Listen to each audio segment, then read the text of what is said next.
प्रकाशित वाक्य चौथा अध्याय का पहले आयत है जो हमने यहां पर पढ़ा है। यहां पर यूहन्ना एक आवाज सुन रहा है। वो आवाज यह है कि स्वर्ग में एक खुला हुआ द्वार को उसने देखा। उसके बाद उसने एक आवाज सुना कि यहां आ जाओ, जो बातें इन बातों के बाद जो बातें पूरा होना है, उन बातों को मैं तुझे दिखाऊंगा। सो हम लोग इस किताब का तीसरा भाग में आया है। शुरुआत में मैंने आपको बताया था प्रकाशित वाक्य का पुस्तक 3 भाग में बांटा गया है। पहला अध्याय का 19वां आयत में बड़ी स्पष्ट रूप से स्वर्गदूत ने यूहन्ना को कहा है। वहां पर ये तीनों डिवीजन, 3 भाग कर जो लिखा हुआ है। 1 का 19 पढ़िए। 1:19।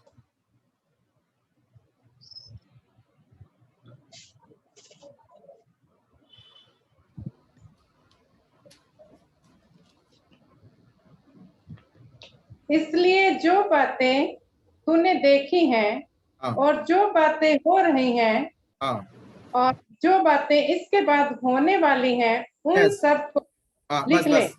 यहाँ पर वो डिवीजन अलग अलग करके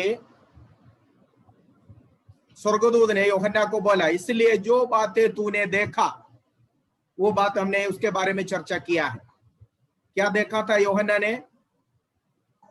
ने क्या देखा है? यूहन्ना ने पत्मोस के टापू में उस महिमामय प्रभु को, अर्थात उस महिमामय मनुष्य का पुत्र के समान एक, जो 7 दीवटों के बीच में घूमे हुए 7 तारों को अपने हाथ में लिए हुए यूहन्ना ने देखा। वो है यूहन्ना ने जो देखा है। और उसके बाद कहा जो है वो क्या है? कलीसियाएं। ये 7 कलीसियाएं वो है जो अभी है। और तीसरा भाग है जो होने वाला है, मतलब ये कलीसिया के समय के बाद जो होने वाला है। सो हम लोग पिछला दोनों भाग देखा है। यूहन्ना ने क्या देखा उसके बारे में हमने वर्णन किया है। हमने देखा महिमामय मनुष्य पुत्र के बारे में, उसकी आंख कैसे है, उसका सिर कैसा है, उसकी जीभ, उसके मुंह से कैसे तेज तलवार, वजन रूपी तलवार निकलते हैं, उसकी पांव, उसकी छाती, है ना, सबके बारे में लिखा हुआ है। हमने वर्णन किया। उसके बाद फिर हमने यूहन्ना को प्रभु ने बोला जो बातें अभी है उसके बारे में लिखो। वो क्या है? कलीसिया, एफेसोस, स्मुर्ना, परगमोस इत्यादि। एफेसोस से शुरू होकर लवोदिकिया तक का 7 कलीसिया के बारे में वर्णन किया। अब तीसरा भाग यह है कि कलीसिया के बाद की बातें, ध्यान से सुनना है, बड़ी इंपॉर्टेंट बात है जो मैं आज आपको बताने वाला हूं। कलीसिया भी संसार में है। प्रभु ने कलीसिया के बारे में एफेसोस से लेकर लवोदिकिया तक का कलीसिया गुजरा हुआ उन पीरियड में, उन समय में क्या क्या, कैसा कैसा बदलाहट कलीसिया के अंदर आया, सबके बारे में बहुत ही कुछ हफ्तों से हम लोग पूरी तरह सुन गए। शायद आपका कान पक गया होगा, इतना बार बार एक एक कलीसिया के बारे में आपने सुना है ना। अब इस कलीसिया के समय के बाद, इन बातों के बाद, मतलब कलीसिया के बाद, कलीसिया लवोदिकिया के समय से कलीसिया का समय समाप्त हो गया। लवोदिकिया आखिरी कलीसिया है, आखिरी कलीसिया लवोदिकिया। लवोदिकिया का पीरियड मैंने आपको बताया सन 1900 से लेकर शुरू हो गया और कब तक चलेगा? प्रभु यीशु मसीह बादलों पर जिस दिन आएगा तब तक ये कलीसिया का समय, लवोदिकिया का कलीसिया का समय या पीरियड चलेगा। इसके बाद क्या होना है? इसके बाद क्या होगा? वो है 4वां अध्याय से लेकर 19वां अध्याय का 7वीं आयत तक जो हम देखते हैं। 19वां अध्याय का 7वीं आयत तक फिर कलीसिया के बारे में कोई जिक्र नहीं है, फिर कलीसिया के बारे में कुछ नहीं बोल रहे। तो इसका मतलब यह है कि लवोदिकिया के समय से कलीसिया को दिया हुआ समय समाप्त हो गया और वो कलीसिया का ब्राइकेट पीरियड पूरा हो गया। आपको मालूम है परमेश्वर ने दानिएल को यह बात बताया था कि तेरे और तेरे लोगों की छुटकारे के लिए 70 सप्ताह का एक समय सीमा रखा हुआ है और ये 70 सप्ताह एक साथ नहीं बीतेगा। पहले प्रभु ने बोला 7, उसके बाद 62 और कुल मिलाकर 69 होगा। उसके बाद एक ब्राइकेट के पीरियड के समय के बाद फिर वो 70वां हफ्ता शुरू होगा। तो यहां पर प्रभु यीशु मसीह के क्रूस की मृत्यु तक जो है वो प्रभु ने दानिएल को बताया हुआ 69 अर्थात 69 सप्ताह पूरा हो गया। तो यीशु मसीह का मृत्यु से लेकर यीशु का द्वितीय आगमन तक एक ब्राइकेट पीरियड दिया हुआ है। वो 70वां हफ्ता 69 के बाद नेचुरली 70 शुरू होना चाहिए था, लेकिन वो 70वां हफ्ता शुरू नहीं हुआ। पर परमेश्वर यहूदी लोगों के साथ वार्तालाप करने का वो एक हफ्ता बीच में रोककर प्रभु ने उसके बीच में एक जगह एक ब्राइकेट तैयार किया। वो ब्राइकेट का पीरियड है अन्य जातियों के लिए परमेश्वर ने जो दिया, या उस ब्राइकेट पीरियड को आप कलीसिया का युग, कलीसिया का समय कहा जा सकता है। तो यीशु की मृत्यु के साथ आपको मालूम है नया दिन की कलीसिया यीशु मसीह के स्वर्गारोहण के बाद 10वां दिन में और यीशु के पुनरुत्थान के बाद 50वां दिन में हुआ है। सो कलीसिया यीशु मसीह स्वर्गारोहण कर ठीक 10 दिन के बाद पेंतकोस्त के दिन में यरूशलेम में यहूदी लोग जब त्योहार मना रहे थे, पेंतकोस्त का त्योहार जब मना रहे थे, उस दिन वायदा के पवित्र आत्मा चेलों के ऊपर उतर आया और पवित्र आत्मा का वर्षा भेजकर प्रभु ने नया नियम की कलीसिया का उद्घाटन प्रेरितों के पुस्तक 2 अध्याय में किया है। तब से लेकर कलीसिया का समय वो ब्राइकेट पीरियड में, ब्राइकेट के अंदर 70 और 69 और 70 के बीच में परमेश्वर ने एक ब्राइकेट डाला और वो ब्राइकेट पीरियड अभी 2021 साल हो गया, अभी तक पूरा नहीं हुआ।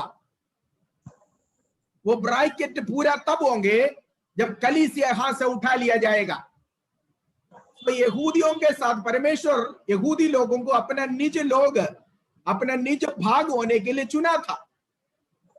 और बाइबल में आपको मालूम है कि पुराने नियम के सारे बातें पूरा शारीरिक यहूदियों के संबंधित हैं, परमेश्वर ने दिया हुआ व्यवस्था है। लेकिन जब यहूदी लोग प्रभु को त्याग दिया, प्रभु यीशु ने अन्य जातियों को और फेरा। यूहन्ना में हम लोग इस पर पढ़ते हैं, वो अपने घर में गया लेकिन अपनों ने उनको इनकार कर दिया। तो वो हमारी ओर फेरा, हमने ग्रहण किया, कलीसिया पेंतकोस्त के दिन में स्थापित हो गया हुआ कलीसिया प्रेरितों के पुस्तक 8वां अध्याय तक जो है केवल यहूदियों के लिए खुला रहा, केवल यहूदी लोगों को स्वीकार किया कलीसिया के अंदर। लेकिन परमेश्वर ने कलीसिया में अन्य जातियों को भी स्वीकार करना परमेश्वर की मर्जी थी, जो यहूदियों के समझ में कभी नहीं आया।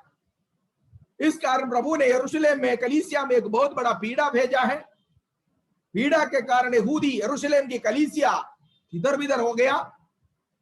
लोग जहां जहां गए वहां पर सुसमाचार का घोषणा किया है, और 8वें अध्याय में शुरू किया हुआ वो पीड़ा 9वां अध्याय में शाऊल के मनफिराव के बारे में हम लोग पढ़ते हैं।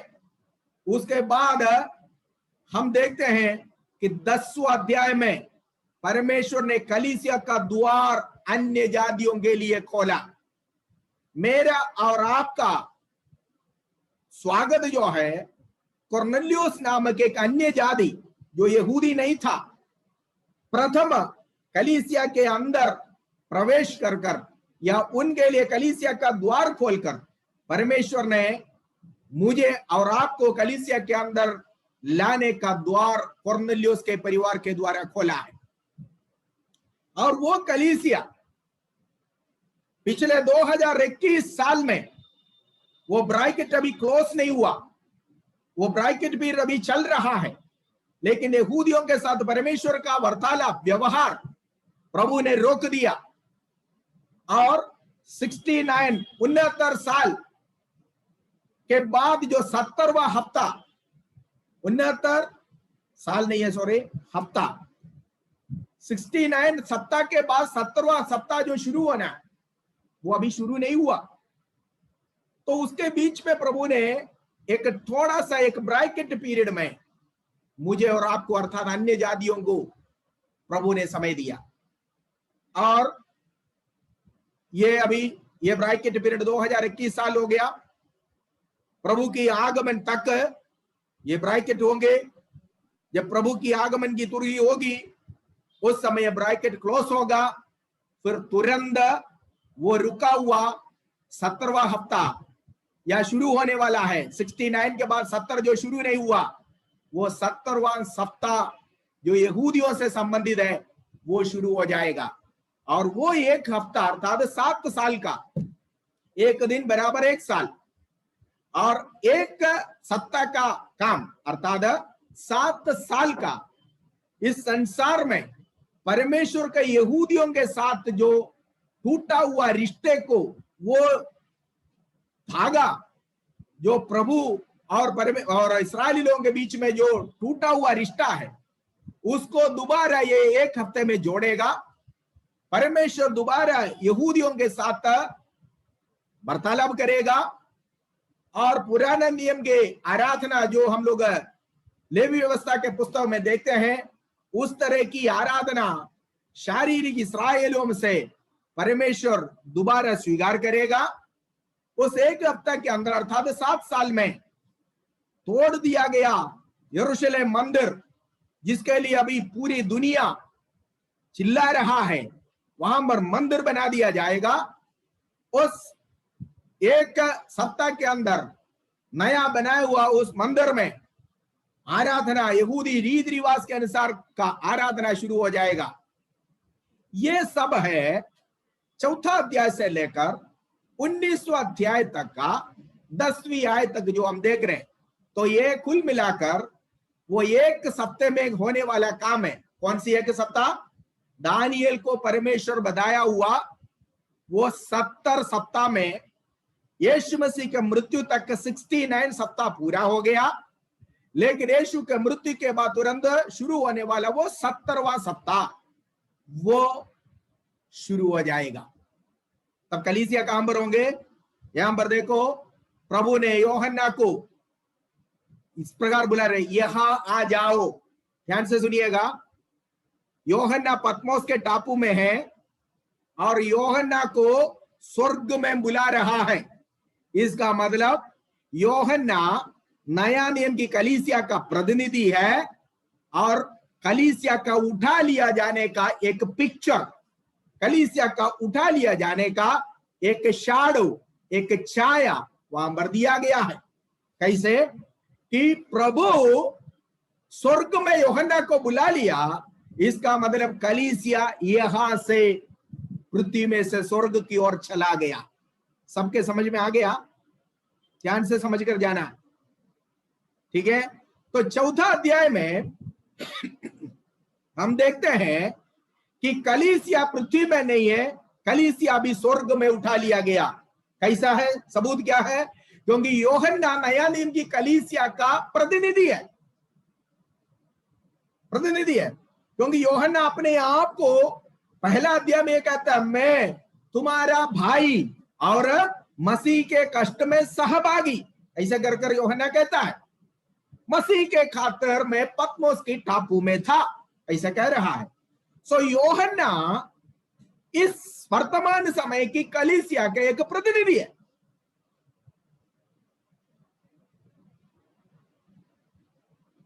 एक देश अपने एम्बेसडर को वापस बुला लिया, इसका मतलब वो अपना देश को वापस बुला लिया, यही है मतलब। उस देश के साथ फिर उधर कोई संबंध नहीं है, कोई रिश्ता नहीं है। तो यूहन्ना को स्वर्ग से एक आवाज सुनाई दिया। ये आवाज क्या है? छोटी आवाज नहीं है, बल्कि वो 1:19 में सुना हुआ वही आवाज, महातुरही के समान एक आवाज। यूहन्ना स्पष्ट रूप से कह रहा है कि जो पहले मुझसे बातें किया वही आवाज मैंने तुरही के समान मैं सुना हूं, है ना। तो मतलब कंफ्यूजन नहीं है कि वही व्यक्ति है यूहन्ना से जो बातें किया। कौन व्यक्ति? वो महिमामय मनुष्य पुत्र, जो पहला अध्याय में देखा है, अर्थात प्रभु यीशु मसीह।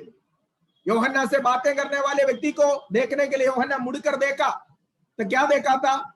7 दीवटों के बीच में 7 तारों को हाथ में लिए हुए मनुष्य के पुत्र के समान शरीरा एक व्यक्ति, है ना, सिर से लेकर पांवों तक पहुंचने वाले, सफेद वस्त्र पहने हुए, सीने में सोने का पटुका बांधे हुए, है ना, जिनके सिर पर सर ऊन के न्याय श्वेत था, जिसके आंखों में से आग निकल रहा था, जिसके पांव मानो आग में ताया हुआ पीतल के नाई है। यह था यूहन्ना ने देखा जो शब्द। और यहां पर यूहन्ना चौथा अध्याय में कह रहा है, मुझसे पहले जिसने बातें किया उसी आवाज, उसी व्यक्ति ने मुझसे कहा यहां आ जाओ। कहां आ जाओ? पृथ्वी में से यहां आ जाओ। यूहन्ना अब तक जो आवाज सुनी है, अब तक जो दर्शन देखा था, वो पत्मोस में था, पत्मोस पृथ्वी में। लेकिन अब यूहन्ना को ऊपर बुला रहा, इसका मतलब कलीसिया को प्रभु इस जगह से, संसार से अपने तरफ बुला लिया। यूहन्ना कलीसिया का प्रतिनिधि है। यूहन्ना शरीर में रहते हुए भी इस आवाज को सुना, यहां आ जाओ, तो जरूर वो कलीसिया का उठा लिया जाने को दर्शाता है। समझ में आ गया? तो तीसरा अध्याय से लेकर कलीसिया का समय समाप्त हो गया। कलीसिया का समय, लवोदिकिया की कलीसिया 1900 से लेकर प्रभु की आगमन तक है, मैंने आपको बताया। लेकिन प्रभु की आगमन कब होगा? जब कलीसिया, प्रभु के आगमन में तो कलीसिया जाएगा। तो इसका मतलब यह है, याद रखना, लवोदिकिया का पीरियड खत्म होते ही प्रभु की आगमन होगा। और प्रभु की आगमन में, प्रभु की आगमन की उसी क्षण में लवोदिकिया का पीरियड, लवोदिकिया का समय समाप्त हो जाएगा। ये कब होगा, कितने साल होगा, हम नहीं जानते। प्रभु यीशु के चेलों ने मत्ती 24 में प्रभु से पूछा कि तेरी आगमन का चिन्ह क्या होगा, दुनिया का अंत कब होगा? प्रभु ने बोला, आने वाला पुत्र को भी नहीं पता, पिता के अलावा आने वाला पुत्र को भी उसके बारे में नहीं पता। इसलिए अगर कोई भविष्यवक्ता वक्त आकर कहे इतना सन में, इतना तारीख को ये होगा वो होगा, झूठा शिक्षा है। क्योंकि प्रभु कहा है कोरिन्थियों की पत्री में, कलीसिया का भेद पौलुस को प्रभु ने प्रकट कर दिया। प्रभु ने कलीसिया को पत्री लिखते वक्त प्रेरित पौलुस के द्वारा इस प्रकार कहा है कि प्रभु का दिन चोर का नहीं होगा। चोर बोलकर नहीं आता, एडवर्टाइजमेंट देकर नहीं आता, ठीक है। और चोर के नाई का मतलब है अनएक्सपेक्टेड टाइम में, किसी भी समय में आ सकता, दिन रात का कोई फर्क नहीं। ज्यादातर चोर रात में ही करते हैं, लेकिन कुछ चोर ऐसे भी होता है दिन में साफ कर देता है, किसी को पता नहीं होता। सो इसीलिए दिन में हो या रात में हो, हमें तैयार रहना कभी भी है। जैसे यूहन्ना ने आवाज सुना ना, यहां आ जाओ, इसी प्रकार एक आवाज हमारे कानों में गूंज उठेगा, हे मेरे लोगों यहां पर आ जाओ। वो आवाज दिन में हो या रात में हो, शाम को हो या सुबह हो, दोपहर को हो या सांझ को हो, संडे को हो या फिर अन्य किसी दिन में हो, जब भी ये आवाज हमारे कानों में गूंज उठे, जाने के लिए मैं तैयार रहना। ये तुरही तब भूकेगी जब लवोदिकिया का समय खत्म हो गया, अर्थात वो ब्राइकेट कलीसिया को दिया हुआ वो लिमिटेड टाइम, वो ब्राइकेट क्लोज हो गया। अभी हम लोग इस ब्राइकेट पीरियड में, इसको कहते हैं अनुग्रह का युग। अनुग्रह का युग, कृपा युग। अनुग्रह का युग की लंबाई, लेंथ कितने देर तक है, कितना तक है, हमें नहीं मालूम है। अनुग्रह का मतलब, अनुग्रह का युग परमेश्वर अपनी मर्जी से दान के तौर पर दिया हुआ समय, मेरे लिए और आपके लिए, अन्य जातियों के लिए। इसका कितने साल तक होगा नहीं मालूम, पर यह अनुग्रह के युग बंद होते आपको मालूम है। नूह और परिवार जहाज के अंदर प्रवेश जिस दिन किया, उस दिन तक वर्षा नहीं हुआ था। जिस दिन वे लोग जहाज के अंदर प्रवेश किया, परमेश्वर द्वार बंद कर दिया, वर्षा शुरू हो गया। ठीक इसी प्रकार कलीसिया के अंदर प्रवेश करने वाला आखिरी व्यक्ति तक, जो प्रभु के लिस्ट में है, जिसका नाम परमेश्वर की लिस्ट में, परमेश्वर के रजिस्ट्री में, जीवन के पुस्तक में जिस किसी का नाम लिखना परमेश्वर को प्रसन्न है, वो आखिरी व्यक्ति तक ये कलीसिया के अंदर जब प्रवेश करेगा, तब अनुग्रह का युग समाप्त हो जाएगा, ब्राइकेट क्लोज हो जाएगा। जैसे नूह और परिवार प्रवेश किया, द्वार बंद हो गया, इसी प्रकार प्रभु की इच्छा के अनुसार, प्रभु के तय किए हुए परमेश्वर की योजना के अनुसार, जिस किसी को इस जहाज के अंदर प्रवेश के, कलीसिया रूपी जहाज के अंदर जिस किसी को प्रवेश कराना परमेश्वर को भाया, वो व्यक्ति आने तक अनुग्रह का युग का दरवाजा बंद नहीं होगा। जब अनुग्रह का युग का दरवाजा बंद हो जाएगा, तब कलीसिया यहां से उठा लिया जाएगा। समझ में आ गया? वो आज भी हो सकता है, कल भी हो सकता है, अगले हफ्ते भी हो सकता है, 2 साल के बाद भी हो सकता है, प्रभु जानता है कब। चेलों ने पूछा, चेलों तक जो है प्रभु ने उसका सही जवाब नहीं दिया कि मैं भला तारीख को आ जाऊंगा। प्रेरित पतरस इसके बारे में पढ़ता, दूसरे पतरस 3 अध्याय को देखिए, 3 अध्याय का 10वीं आयत से लेकर कुछ आयतों को पढ़िए। 2 पीटर चैप्टर 3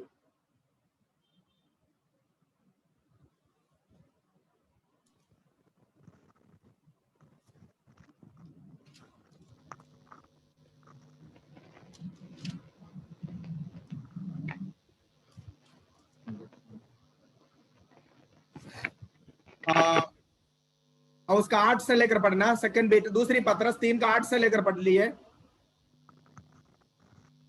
हे प्रियो, ये बात तुमसे छिपी ना रहे कि प्रभु के यहाँ एक दिन 1000 वर्ष के बराबर है और 1000 वर्ष एक दिन के बराबर हैं। प्रभु अपनी प्रतिज्ञा के विषय में देर नहीं करता, जैसी देर कुछ लोग समझते हैं, पर तुम्हारे विषय में धीरज धरता है और नहीं चाहता कि कोई नष्ट हो, वरन यह कि सबको मन फिराव का अवसर मिले। परंतु प्रभु का दिन चोर के समान आ जाएगा। उस दिन आकाश बड़ी हड़हड़ाहट के शब्द से जाता रहेगा और तत्व बहुत ही तप्त होकर पिघल जाएंगे और पृथ्वी और उस पर के काम जल जाएंगे। जबकि ये सब वस्तुएं इस रीति से पिघलने वाली है, तो तुम्हें पवित्र चाल चलन और भक्ति में कैसे मनुष्य होना चाहिए और परमेश्वर के उस दिन की बाट किस रीति से जो होना चाहिए और उसके जल्द आने के लिए कैसे यत्न करना चाहिए, जिसके कारण आकाश आग से पिघल जाएंगे और आकाश के गण बहुत ही तप्त होकर गल जाएंगे। पर उसकी प्रतिज्ञा के अनुसार हम एक नए आकाश और नई पृथ्वी की आस देखते हैं, जिनमें धार्मिकता वास करेगी। आमीन। यहाँ पर एक्सप्लेनेशन की जरूरत नहीं है। प्रेरित पत्रस भी ये कहता है, जैसे कुछ लोग सोचते हैं वैसे नहीं है, पर प्रभु जान पूछकर अपनी आगमन देर कर रहा है। बहुत सारे लोग पूछते हैं कि ये अनुग्रह का समय, ये अनुग्रह का युग कितने साल होगा? 2000, 3000, 4 साल, 4000, ऐसे हम नहीं जानते। अनुग्रह का युग प्रभु अपने लिस्ट में या जीवन की पुस्तक में जिस किसी का नाम लिखने को प्रभु को इच्छा है, वो सब आने तक के जाएगा। अगर आज रात वो लिस्ट पूरा हो गया, आज रात ये वचन पूरा हो जाएगा। अगर एक हफ्ते के बाद प्रभु ने देखा कुछ और लोगों को आना है, तो प्रभु आगे को उसको प्रलोंग करेगा, बढ़ाएगा। सो हम नहीं जानते। इसीलिए यहां पर पत्रस कहता है कि प्रभु का दिन छोड़ के नहीं, अचानक एक दिन आएगा। प्रभु का दिन छोड़ के नहीं आएगा। उस दिन में संसार में होने वाले सारे घटनाओं के बारे में यहां पर लिखा हुआ है, और लिखता है कि वो धधकता भट्टे का सा दिन आने वाला है। मलाकी 4 में हम लोग पढ़ते हैं। यहां पर पत्रस कहता है पृथ्वी और जो कुछ उसमें है वो जल जाएगा, सब कुछ जल जाएगा। और लिखा हुआ है कि ना जड़ बचेगा ना डाली बचेगा, कुछ भी नहीं बचेगा, सब कुछ। मलाकी 4 का 1 जरा पढ़िए, पुराना नियम में इसका एक जिक्र है। मलाकी की पुस्तक पुराना नियम का सबसे लास्ट किताब।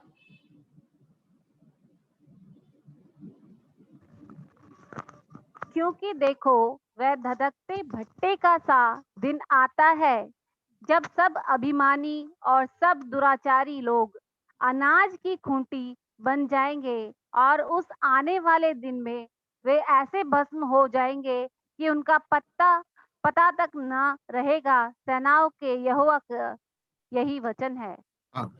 सी ये बातें और प्रेरित पत्रस जो कहते हैं लगभग बिल्कुल समानता की बात है। पत्रस भी कहता है कोई भी चीज ना बचेगा।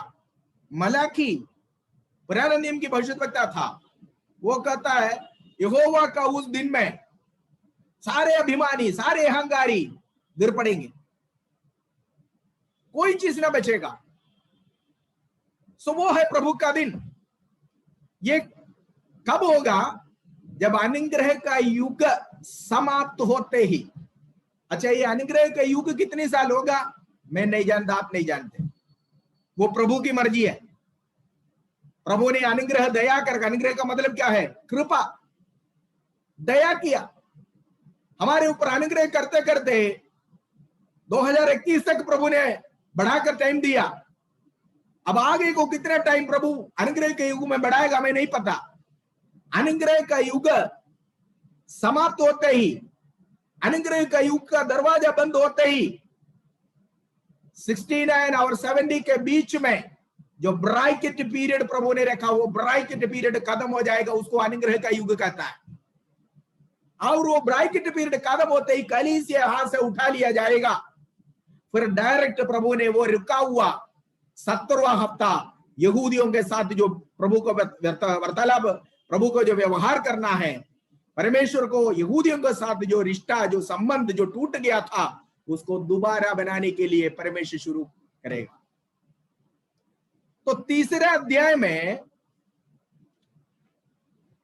तीसरा अध्याय में हम लोग कलीसिया के युग के बारे में, अर्थात अनुग्रह के युग के बारे में हम देखते हैं। कलीसिया अनुग्रह के युग में स्थापित हुआ। अनुग्रह के कारण ही कलीसिया का स्थापना हुआ। अनुग्रह के कारण ही हम लोग कलीसिया में शामिल हो गए। हमारा उद्धार, हमारा बचाव, हमारा छुटकारा प्रभु के अनुग्रह से हुआ है। एफिसियों के पत्री 2 अध्याय में हम लोग इसके बारे में पढ़ते हैं। विश्वासी से अनुग्रह के कारण हमारा उद्धार हुआ। ये हमारा कोई योग्यता से नहीं है। तो दूसरा और तीसरा अध्याय में एफेसुस से लेकर लवोदिकिया तक का कलीसियाओं के बारे में जो कहा है, वो तीसरा अध्याय में समाप्त होता है। चौथा अध्याय में आवाज सुनने को मिलती है, यहां आ जाओ। तो क्लियरली एक पॉइंट बोलने के लिए मैं आपको इतना विस्तार से बोल रहा हूं।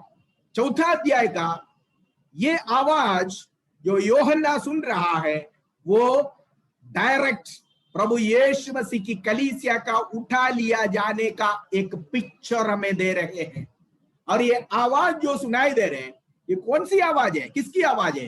ये वही मनुष्य पुत्र का आवाज है जिसको यूहन्ना ने पत्मोस के टापू में देखा है। और यूहन्ना को पृथ्वी में से स्वर्ग में बुला रहा है। मतलब कलीसिया को पृथ्वी में से स्वर्ग की ओर बुला रहा है। समझ में आ गया? क्लियर है इतनी बातें? ठीक है, ओके। सो कलीसिया चौथा अध्याय में स्वर्ग में चला जाता है। उसके बाद 19वां अध्याय का 7वें अध्याय आय तक जो है, हम कलीसिया के बारे में कुछ भी नहीं पढ़ते हैं। कलीसिया उस समय स्वर्ग में है और यहां पृथ्वी में चौथा अध्याय से लेकर आगे को हम 19वां अध्याय तक जब हम पढ़ेंगे, वहां उस एक हफ्ते में अर्थात 7 साल में, यहां पर हमने पत्रस की पत्री में पढ़ा है ना, प्रियो परमेश्वर का एक दिन मनुष्य का हजारों दिन, ऐसा है ना। तो एक साल, एक हफ्ता एक साल के बराबर। तो 7 दिन का एक हफ्ता मतलब 7 साल। तो 7 साल अर्थात एक सप्ताह जो बच गया था 70 में से, वो लास्ट सप्ताह का अर्थात 70वां सप्ताह का काम शुरू हो जाएगा। किसके साथ है? उस समय परमेश्वर का डायरेक्ट रिलेशन, परमेश्वर का डायरेक्ट इंटरवेंशन जो है वो यहूदियों के साथ होगा। कलीसिया उस समय यहां पर नहीं है। कलीसिया स्वर्ग में कितने साल? एक सप्ताह पूरा, मतलब 7 साल पूरा। वो 7 साल इस पृथ्वी में होने वाला घटनाओं के बारे में है। प्रभु जो यूहन्ना को कह रहा है, इधर आओ मैं तुम्हें दिखाऊंगा। ठीक है, चौथा अध्याय की पहली आयत में हम देखते हैं कि यूहन्ना ने कलीसिया के अंत में अर्थात लवोदिकिया के कलीसिया के आखिरी समय में यूहन्ना ने क्या देखा? स्वर्ग में एक द्वार खुला हुआ है। स्वर्ग इसी प्रकार खुला हुआ कई घटना बाइबल में है। सबसे पहले हम देखते हैं याकूब जब पद्दनाराम के सफर में अपने घर से निकलकर पद्दनाराम की ओर जा रहा था, उस समय याकूब लूस नामक एक जगह में आया और उसने एक दर्शन देखा। दर्शन क्या था? स्वर्ग खुला हुआ है, पृथ्वी में से स्वर्ग तक पहुंचने वाला एक सीढ़ी, उस सीढ़ी में स्वर्गदूत चढ़ते उतरते देखा और सीढ़ी के उस पार पिता परमेश्वर खुद खड़ा है, याकूब ने देखा। तो स्वर्गीय दर्शन के लिए याकूब को उस रात में जंगल में, उस स्थान में परमेश्वर ने याकूब को इसी प्रकार एक द्वार खोलकर एक दर्शन दिखाया। दूसरी बात हम देखते हैं, स्तिफनुस जब पथरवाह किया गया, प्रेरितों के पुस्तक 7वां अध्याय में स्तिफनुस जब मारा गया, पत्थर से मारा गया, स्तिफनुस जब प्राण छोड़ रहा था, उस समय उसने क्या देखा? वो कह रहा है, मैं देखता हूं कि स्वर्ग खुल गया और मनुष्य का पुत्र को, अर्थात प्रभु यीशु मसीह को पिता के दाहिनी ओर खड़े होते हुए मैं देख रहा हूं। स्तिफनुस ने कहा। और यीशु मसीह के बपतिस्मा के समय में हम देखते हैं यरदन नदी में आकाशवाणी सुनाई दिया, स्वर्ग खुल गया, स्वर्ग से आकाशवाणी आया, यह मेरा प्रिय पुत्र है जिस पर मैं अत्यंत प्रसन्न हूं। मैं सारे बातें क्यों आपको कहा है? यहां यूहन्ना जो देख रहा है कि एक द्वार खुला हुआ है, ठीक है, वो द्वार अपने लोगों को स्वीकार करने के लिए परमेश्वर स्वर्गीय द्वार को खोलकर कलीसिया को ऊपर की ओर बुला रहा है। 4वां अध्याय में अभी हम जब ऊपर देखें हमें कुछ नहीं दिख रहा है, लेकिन प्रभु की आगमन में हमारे लिए स्वर्गीय दरवाजा, स्वर्गीय द्वार खुलेगा कलीसिया को स्वीकार करने के लिए। स्तिफनुस को जो प्रभु के खातिर शहीद हो गया, स्वीकार करने के लिए जैसे स्वर्ग खुल गया, प्रभु यीशु मसीह परमेश्वर का पुत्र है, इसका पुष्टिकरण के लिए, प्रमाण करने के लिए जैसे स्वर्ग खोला, पवित्र आत्मा को भेजा, इसी प्रकार कलीसिया को स्वागत करने के लिए, स्वीकार करने के लिए स्वर्ग का दरवाजा, स्वर्ग का द्वार खुलेगा। ठीक है। और यूहन्ना को ये आवाज सुनाई दिया है। यूहन्ना गया हुआ इसी अनुभव में प्रेरित पौलुस भी एक बार गया था। आप पढ़िए 2 कुरिन्थियों की पत्री 12वीं अध्याय का 2 से 4, जल्दी थोड़ा पढ़िए। 2 कुरिन्थी 12वीं अध्याय का 2 से 4 पढ़िए।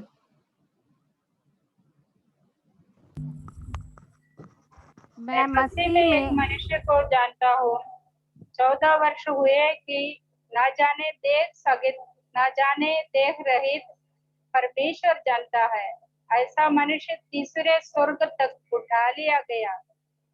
मैं ऐसा मनुष्य को जानता हूँ, ना जाने देख रहित परमेश्वर ही जानता है कि स्वर्ग लोक पर उठा लिया गया, और ऐसी बातें सुनी जो कहने की नहीं और जिनका मुंह पर लाना मनुष्य को उचित नहीं। प्रेरित पौलुस इसी प्रकार का एक अनुभव जो यूहन्ना ने पत्मोस के टापू में अनुभव किया, वैसा एक अनुभव प्रेरित पौलुस ने भी पाया था। इसमें फर्क यह है, पौलुस ने केवल सुना, पर यूहन्ना ने सुना भी है, देखा भी है। दोनों शरीर में था, इस पृथ्वी में था। तो शरीर में रहा हुआ पौलुस कहता मैं शरीर समेत गया या शरीर रहित गया, नहीं जानता, क्योंकि पौलुस का आत्मिक अनुभव ऐसा था। पौलुस आत्मा में स्वर्ग में उठा लिया गया। आत्मा में जब उठा लिया गया, शरीर उसके साथ गया नहीं गया उसको मालूम नहीं। कह रहे कि मैं वहां पर स्वर्गीय भाषा सुना, स्वर्ग में अनसुनी भाषा, इससे पहले मैंने कभी सुना ही नहीं।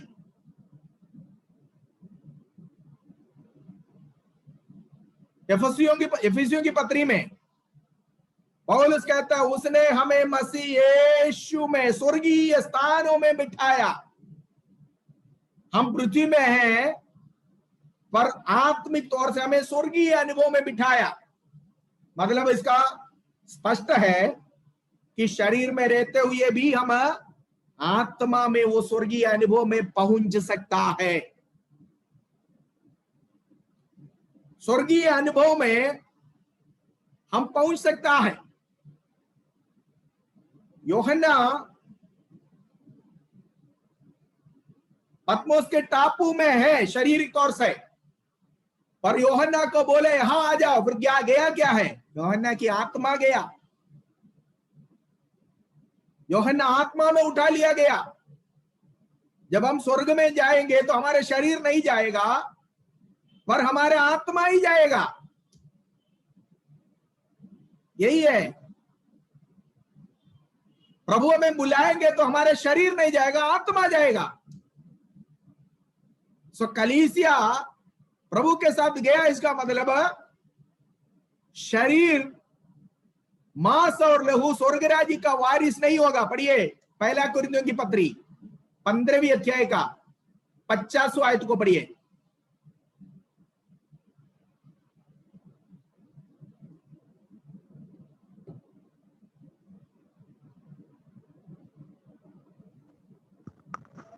हे भाइयों, मैं ये कहता हूँ कि मांस और लहू परमेश्वर के राज्य के अधिकारी नहीं हो सकते, और ना नाशवान अविनाशी का अधिकारी हो सकता है। आगे बढ़िए। देखो, मैं तुमसे भेद की बात कहता हूँ, हम सब नहीं सोएंगे, परंतु सब बदल जाएंगे, और ये क्षण भर में पलक मारते ही अंतिम तुरही फूंकते ही होगा, क्योंकि तुरही फूंकी जाएगी और मुर्दे अविनाशी दशा में उठाए जाएंगे और हम बदल जाएंगे। आगे, क्योंकि अवश्य है कि यह नाशवान देह अविनाश को पहन ले, और ये मरणहार देह अमरता को पहन ले। और जब ये नाशवान अविनाश को पहन लेगा और ये मरणहार अमरता को पहन लेगा, तब ये वचन जो लिखा है पूरा हो जाएगा, जय ने मृत्यु को निगल लिया। हे मृत्यु तेरी जय कहाँ रही? हे मृत्यु तेरा डंक कहाँ रहा? बस कलीसिया के उठा लिया जाने के बारे में तीसरा स्वर्ग तक पहुंचा हुआ प्रेरित पौलुस लिखा हुआ भेद है जो हमने यहां पर पढ़ा है। पौलुस ये बात लिखने से पहले 12वीं अध्याय में पौलुस ने कहा, 14 साल पहले मैं एक मनुष्य को जानता हूं, वो तीसरा स्वर्ग तक उठा लिया गया, शरीर के साथ या शरीर समेत मैं नहीं जानता। उस समय पौलुस का मृत्यु नहीं हुआ था, पर पौलुस शरीर में रहकर स्वर्गीय अनुभव को प्राप्त किया। स्वर्ग में वो आत्मा में पहुंच गया और परमेश्वर ने उसको स्वर्गीय बातों की भेद समझा दिया। बाद में वो मरे हुए लोगों के पुनरुत्थान के बारे में जब लिखता है, तब कहता है मांस और लहू स्वर्ग राज्य का वारिस नहीं होगा। फिर स्वर्ग में क्या जाएगा? आत्मा जाएगा। इसलिए यीशु मसीह ने निकोदिमोस से कहा, जो शरीर से जन्मा है वो शरीर है, और जो आत्मा से जन्मा है वो आत्मा है। मैं तुमसे सच सच कहता हूं, यदि तो जल और आत्मा से नहीं जन्मेगा स्वर्ग राज्य में प्रवेश नहीं होगा। सो स्वर्ग में शरीर नहीं जाएगा। यूहन्ना को प्रकाशित वाक्य में प्रभु कहते यहां आ जाओ। यूहन्ना का शरीर नहीं गया, पर यूहन्ना की आत्मा गया। मतलब यह है, प्रभु की आगमन में अगर मरा नहीं है तो भी ये शरीर को लेकर नहीं जा पाएगा। बहुत लोग बहुत घमंड करते अपने शरीर के प्रति, देखो मैं कितना गोरा हूं, देखो मैं कितना सुंदर हूं, मैं फलाना हूं, ये है वो है करके बहुत कुछ बोलते हैं, पर इसका कोई स्थान नहीं है स्वर्ग में। इसलिए यीशु ने कहा शरीर के प्रति मत चिंता करो, अपनी आत्मा के प्रति चिंता करो। ये शरीर कितना खूबसूरत हो, बदसूरत हो, इसको स्वर्ग राज्य में कोई जगह नहीं मिलेगा। तीसरा स्वर्ग तक आत्मा में उठा लिया हुआ पौलुस वहां जाकर समझा हुआ भेद कलीसिया को प्रकट कर कहता है, मैं एक भेद की बातें तुमसे कहता हूं, मांस और लहू स्वर्ग राज्य का वारिस नहीं होगा। तो इसीलिए इस शरीर को ज्यादा पुट्टी लगाने में, पेंट मारने में, इसको पॉलिश करने में समय मत खर्च करना, व्यर्थ काम है ये। इसको कोई स्थान नहीं है स्वर्ग में। और जितना इसके लिए हम इसको खूबसूरत बनाने के लिए, इसको पेंट मारने में, पुट्टी लगाने में, है ना, जितना टाइम खर्च करते हैं उतना टाइम हमारी आत्मा के प्रति सोचकर आत्मा को स्वर्ग में स्थान मिलने के लिए हमें काम करना है, अपने आत्मा के प्रति सोचना है। यूहन्ना को प्रभु ने कहा यहां चले आओ। आत्मा, यूहन्ना आत्मा में स्वर्ग में गया। पहला अध्याय का 10वीं आयत में लिखा है मैं आत्मा में आ गया। यहां पर फिर यूहन्ना कहता है, 14 अध्याय का प्रकाशित वाक्य 4 का 1 पढ़िए।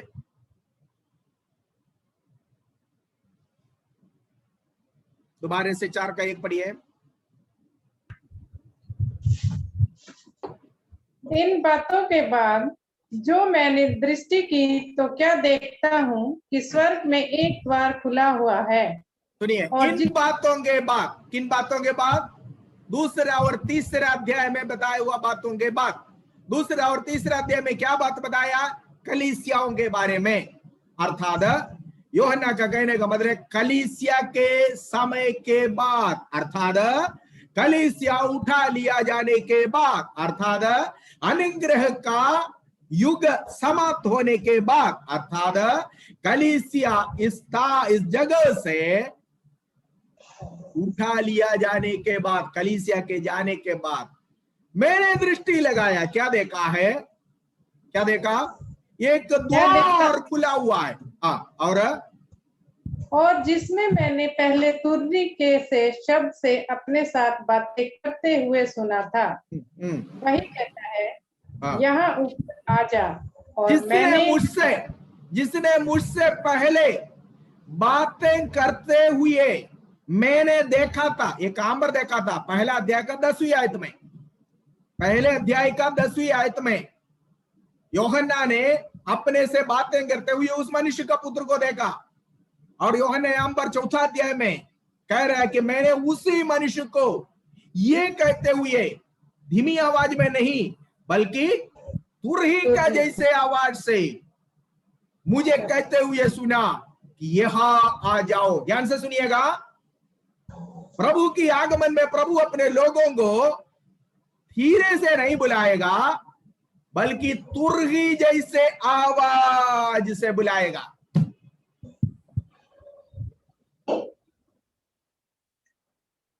क्योंकि पुनरुत्थान के, मरे हुए लोगों का पुनरुत्थान के एक पिक्चर यूहन्ना रचित सुसमाचार 11वें अध्याय में हम देखते हैं। मरा हुआ लाजर 4 दिन हो गया, 4 दिन होकर मरा हुआ लाजर के कब्र के पास आकर यीशु धीमी से नहीं बोला, धीरे से नहीं बोला, लाजर आ जाओ, ऐसा नहीं बोला। प्रभु ने बड़ी आवाज से जोर से पुकारा, उसी आवाज से, उसी प्रकार जोर से, तुरही की आवाज जैसी आवाज यूहन्ना जो पतमोस के टापू में है वो यूहन्ना ने सुना, और वही आवाज मरे हुए सारे संतों के कब्र तक जाएगा। इतनी जोर से होगी प्रभु की पुकार, जो तुरही की आवाज के समान क्या होगा, यहां आ जाओ। कहां आ जाएगा? पृथ्वी का वास, पृथ्वी का समय, पृथ्वी का रहना खत्म हो गया, छोड़ो, आ जाओ यहां पर। जब ये आवाज सुनाई देगी, वो आवाज में इतनी सामर्थ होगी, 150 साल 2000 साल पहले दफनाया हुआ मुर्दे की खबर के अंदर वो आवाज पहुंच जाएगी। वो उधर से अविनाशी दशा में जी उठेगा, जो पहला कुरिन्थियों की पत्री 15वें अध्याय के 50वें आयत से लेकर जो आपने पढ़कर सुनाया, इतनी जोर से होगी वो आवाज। यूहन्ना ने पतमोस के टापू में ये आवाज सुना, तुरही का जैसी आवाज, मतलब प्रभु अपने कलीसिया को इसी प्रकार तुरही की जैसी आवाज से पुकारेगा। और कुरिन्थियों की पत्री में पौलुस कहता है कि हम जो जीवित हैं उस आवाज के कारण तुरंत बदल जाएंगे। वो आवाज इतनी ताकतमंद होगी, इतनी सामर्थ्य होगी कि जिंदों को बदल देगा। कैसे? एक अविनाशी शरीर, एक पुनरुत्थान शरीर, एक बदला हुआ शरीर प्राप्त करेंगे। कारण क्योंकि ये शरीर से हम उड़ नहीं सकता, ये शरीर हमें उड़कर तो जाना, ये शरीर से हम उड़ नहीं सकता, ये शरीर नाशमान है, ये शरीर मरणहार है, इसके ऊपर पाप का अधिकार है, इसके ऊपर बीमारी का कीटाणु आक्रमण करता है, और स्वर्ग में इस शरीर का कोई लेना देना नहीं होगा। इसलिए क्या करेंगे? प्रभु की उस तुरही का जैसे आवाज से ये शरीर बदलेगा, अर्थात हम रूपांतर हो जाएंगे। जो जिंदा है, जिंदा लोगों को रूपांतर करने वाला वो तुरही की आवाज। और 1500 साल पहले, 2000 साल पहले मसीह में आशा कर, मसीह में विश्वास कर, मसीह में सोया हुआ, मिट्टी ज्यों का त्यों हो गया हुआ, उन खबरों तक ये तुरही की आवाज पहुंच जाएगा। और वहां से जो शरीर मिट्टी में ज्यों का त्यों हो गया, वहां से एक पुनरुत्थान शरीर खड़े हो जाएगा, जी उठेगा, और वो स्वर्ग में उस तुरही की आवाज जहां से आया वहां पर पहुंच जाएगा। ये है कुरिन्थियों की पत्री में 15 अध्याय का 12 से लेकर जब हम पढ़े, पौलुस कहता है यदि मसीह पहले में से मरे हुए में से पहले होकर जी उठा, हम भी जी उठेंगे। मसीह ने अपने मरने से पहले पुनरुत्थान का एक दृष्टांत दिखाया, लाजर को जिलाकर एक नहीं कई दृष्टांत प्रभु ने दिखाया। लाजर मरकर 4 दिन हो गया था, मतलब बहुत दिन पुराना मसीह भी, बहुत दिन पुराना विश्वासी भी प्रभु के पुकार में जी उठेगा। दूसरा, नईन का विधवा, उसका एक बेटा था, नौजवान, वो बच्चा मरा है, कुछ ही समय होगा, उसको ले जा रहा था गाड़ने के लिए। यीशु उसके पास गया, इसको छुआ, तुरंत जो है यीशु ने बोला, हे नौजवान उठ। तुरंत वो उठकर बैठकर बात करने लगा। मतलब ज्यादा दिन पुराना नहीं हुआ, ज्यादा समय नहीं हुआ मरा हुआ, उसको भी यीशु अपने आवाज से जिलाया। तो इसका मतलब लाजर बहुत दिन पुराना बीता हुआ मरा हुआ विश्वासी को दर्शा रहा है। ये नईन का विधवा का बेटा वो अभी थोड़ी देर पहले मरा हुआ एक विश्वासी को दर्शाता है। लेकिन याईर के घर में यीशु आया याईर की बेटी को जिलाने के लिए। अभी मरा हुआ बच्ची, यीशु उसके घर में आया, उसको छुआ और जिलाया। मतलब ताजा है अभी, बिल्कुल अभी मरा हुआ। सो इसका मतलब मरा हुआ व्यक्ति भले वो बहुत साल पहले मरा हो, कुछ समय पहले मरा हो या अभी मरा हो, यीशु की आगमन में उसकी तुरही का जैसे आवाज, इतनी सामर्थ्य आवाज होगी, मरे हुओं को वो मृतकों में से एक अविनाशी शरीर देकर जिलाएगा। साथ साथ जो बचे हुए हैं, जिसने अभी मरा नहीं, उसको पता नहीं चलेगा, पल भर में, कुरिन्थियों की पत्री में ये शब्द इस्तेमाल किया हुआ, पल भर में, पलक मारते ही, पल भर आंख बंद कर खोलने के इतनी समय में रूपांतर हो जाएगा।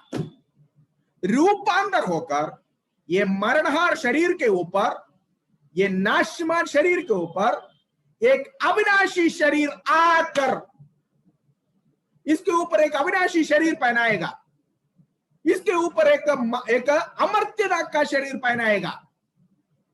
और ये दोनों ग्रुप, जो मृतकों में से जी उठे हैं वो भी, और जो रूपांतर प्राप्त किए वो भी, पता नहीं चलेगा, दोनों एक जैसे दिखेगा।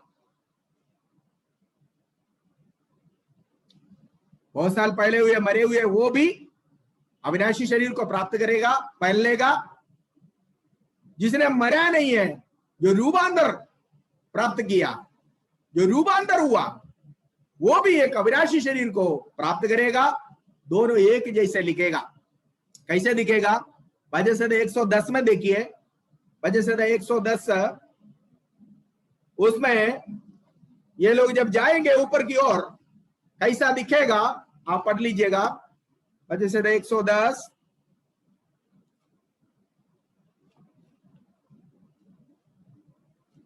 उसका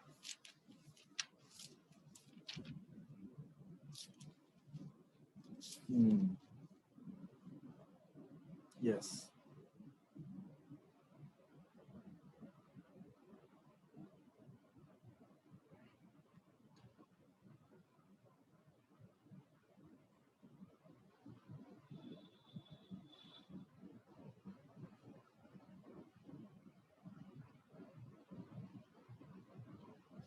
यस उसका तीसरे आयत को पढ़िए।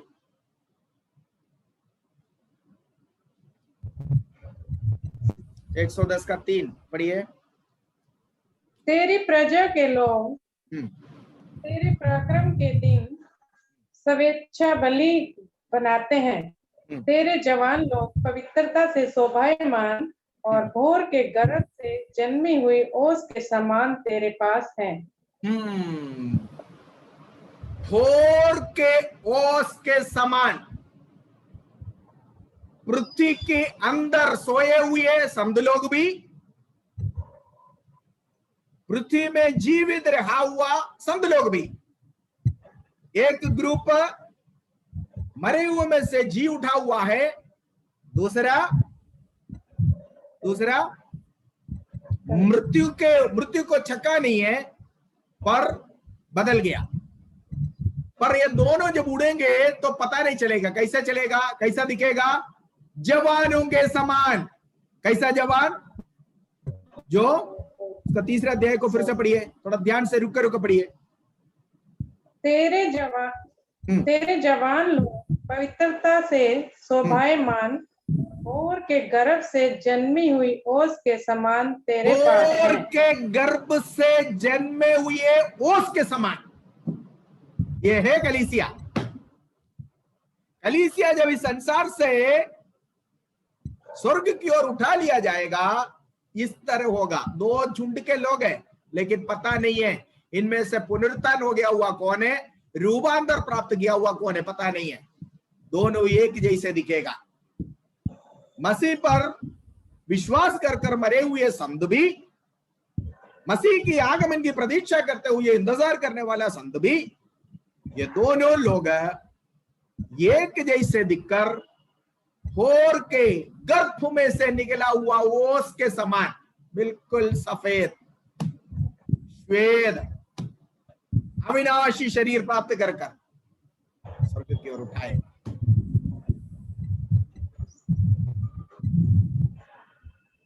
शरीर वहां नहीं जाएगा,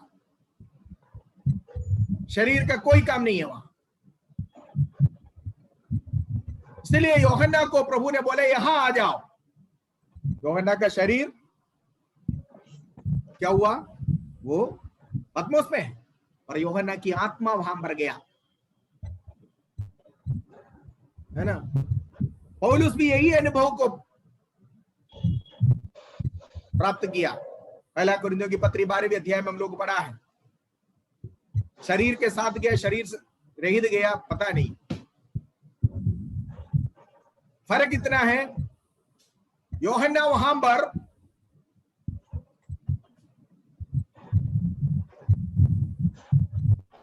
क्या देखा है,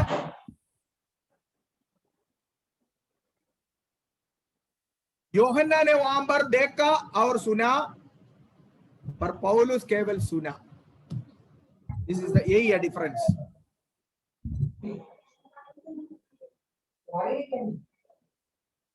ठीक है,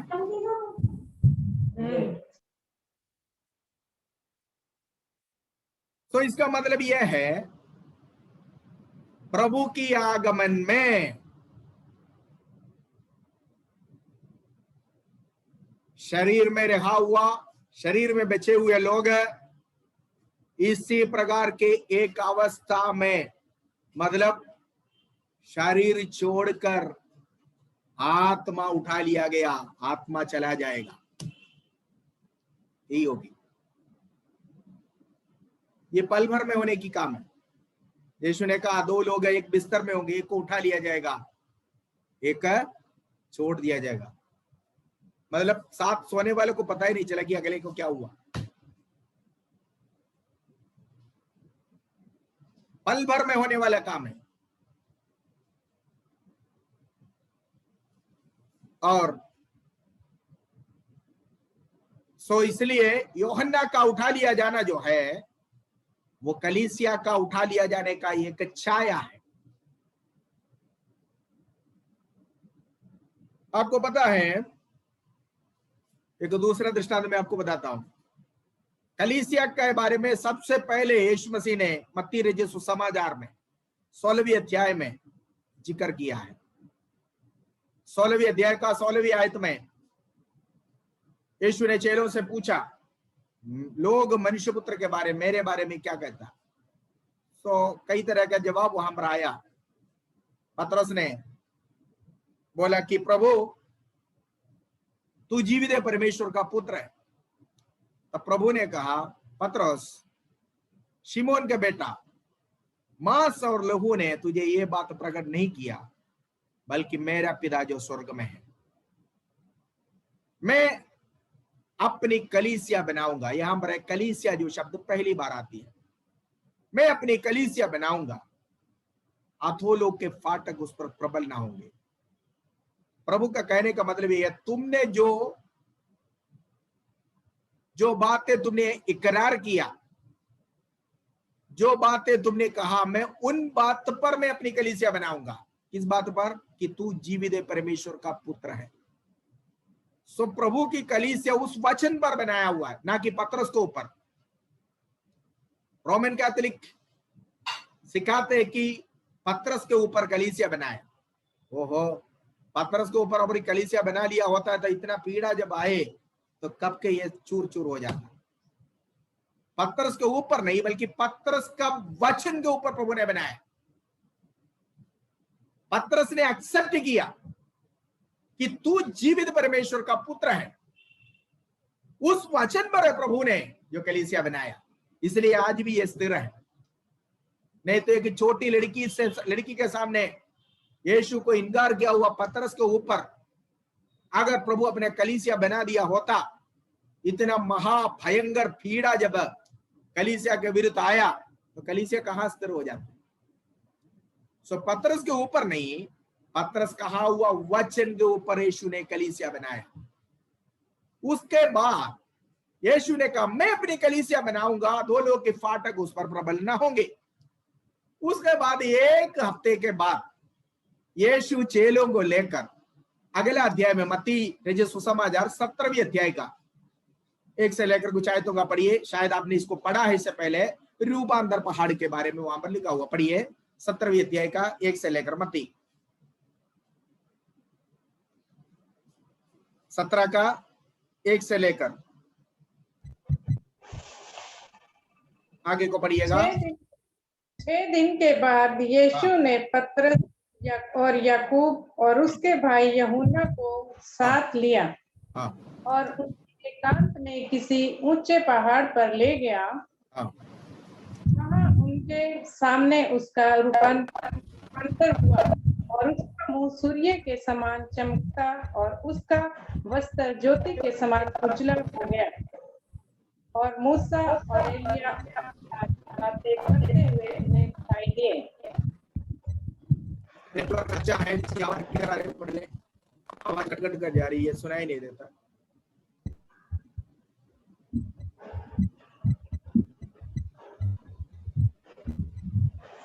पढ़िए पढ़िए। 6 दिन के बाद पढ़ो। 6 दिन के बाद यीशु ने पतरस और याकूब और उसके भाई यूहन्ना को साथ लिया और उन्हें एकांत में किसी ऊंचे पहाड़ पर ले गया। वहां उनके सामने उसका रूपांतर हुआ और उसका मुंह सूर्य के समान चमका और उसका वस्त्र ज्योति के समान उजला हो गया। और मूसा और एलिया उसके साथ बातें करते हुए उन्हें दिखाई दिए। देखिए इस पर पतरस ने यहां पर पुनरुत्थान का एक और पिक्चर हमें मिलता है। पतरस ने इकरार किया कि तू जीवित परमेश्वर का पुत्र है। उसके बाद 6 दिन के बाद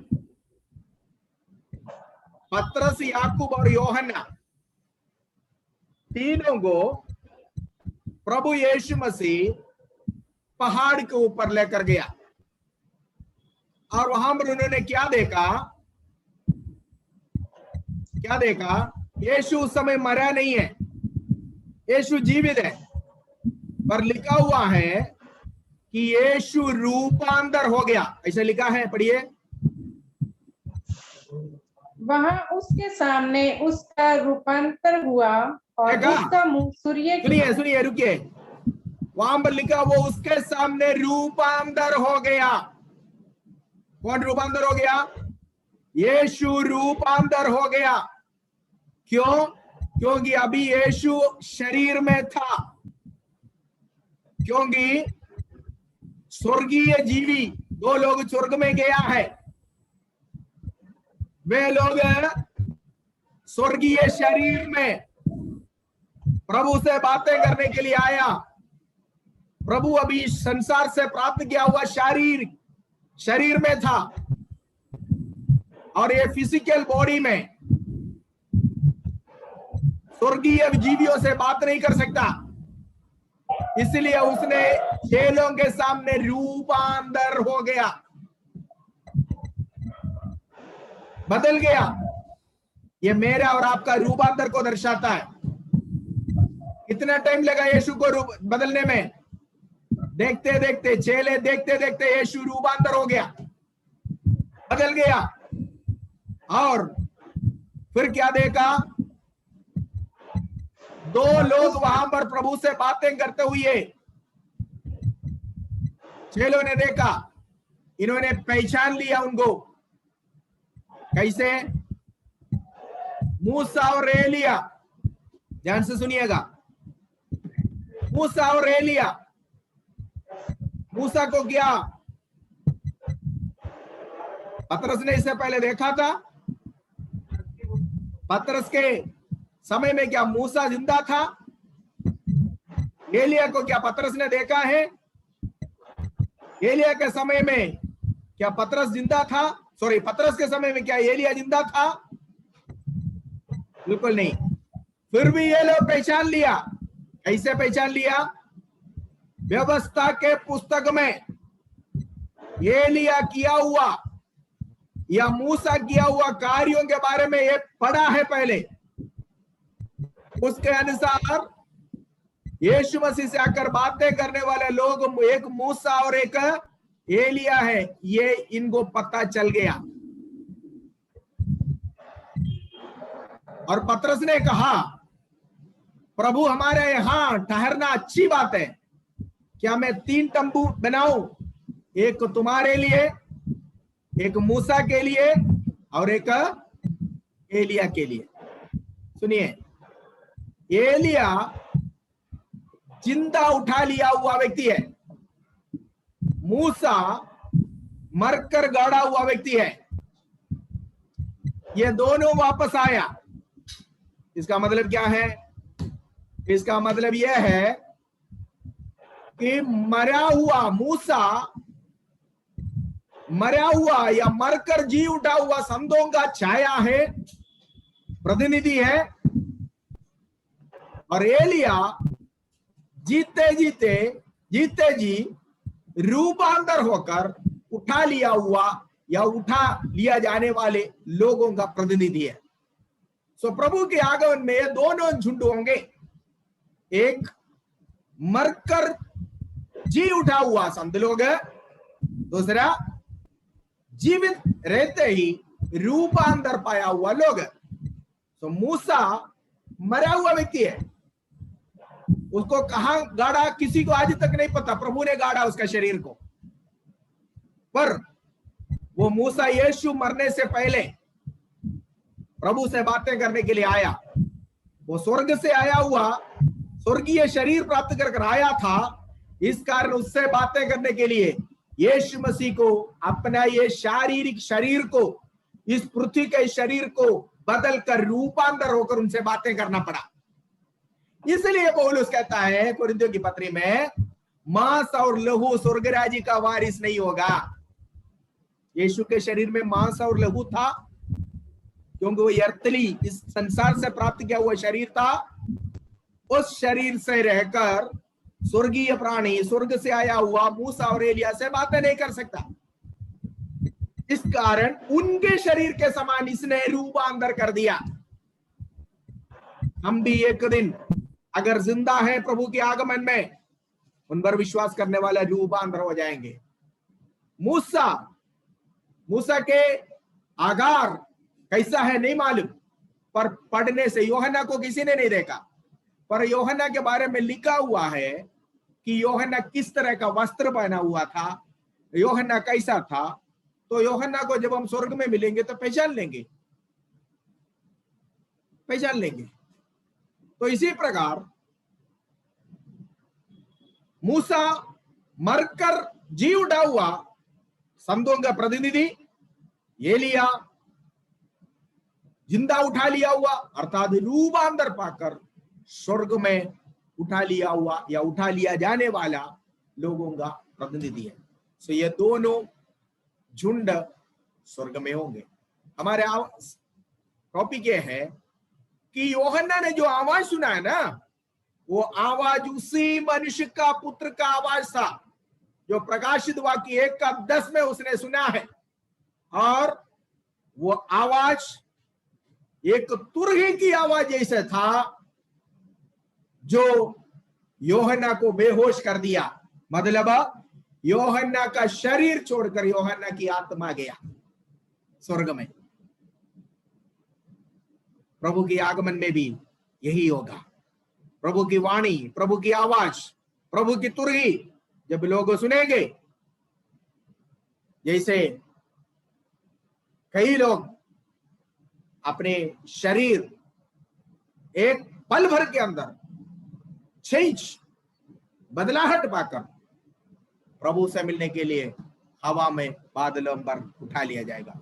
उसके बारे में, कलीसिया के बारे में सबसे अधिक दर्शन, सबसे अधिक प्रकाशन मिला हुआ प्रेरित पौलुस कहता है, वो भी पढ़कर हम यहाँ पर आज का क्लास समाप्त करेंगे। पहला थिस्सलुनीकियों की पत्री, उसका 4 अध्याय का 16 और 17वीं आयत को पढ़िए।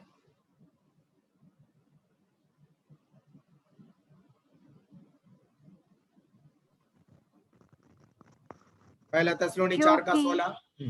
क्योंकि प्रभु आप ही स्वर्ग से उतरेगा, उस समय ललकार और प्रधान दूत का शब्द सुनाई देगा और परमेश्वर की तुरही फूंकी जाएगी, और जो मसीह में मरे हैं वे पहले जी उठेंगे। तब हम जो जीवित और बचे रहेंगे उनके साथ बादलों पर उठा लिए जाएंगे कि हवा में प्रभु से मिले, और इस रीति से हम सदा प्रभु के साथ रहेंगे। देखिए यहाँ पर पौलुस कहता है 2 झुंड के बारे में। मैंने आपको बताया रूपांतर पहाड़ पर प्रभु से मिलने के लिए मूसा और एलिया आया।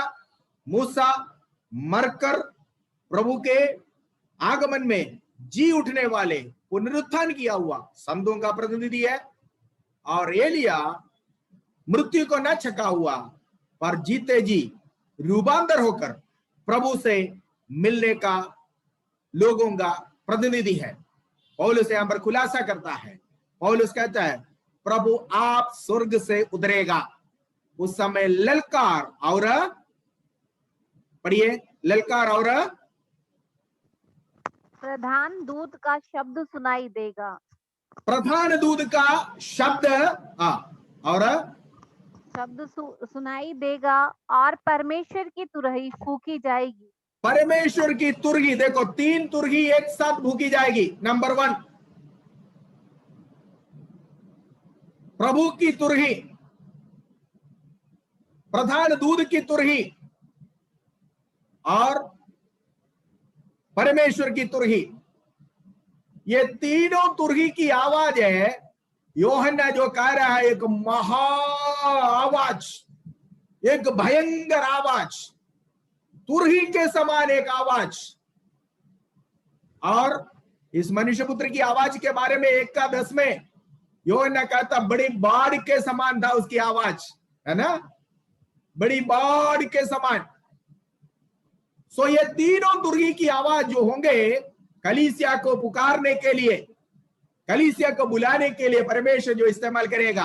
पौलुस कहता है प्रभु आप स्वर्ग से उतरेगा, उस समय ललकार होगा, ललकार जो शब्द है, और परमेश्वर की तुरही फूंकी जाएगी।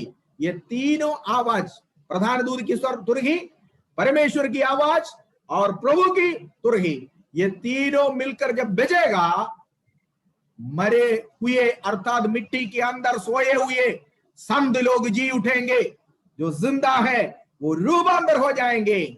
और यूहन्ना ने जो 4 अध्याय में देखा हुआ, सुना हुआ वो आवाज, तुरही का जैसी आवाज कईयों को मृत शरीर बनाएगा, अर्थात जिंदा हुआ लोगों को वे बेहोशी हालत में, शरीर छूट गया, आत्मा चला गया, ऐसा अनुभव में जीते जी है उसको क्या करेंगे, शरीर से अपना आत्मा को अलग कर ले जाएगा, बदल जाएगा।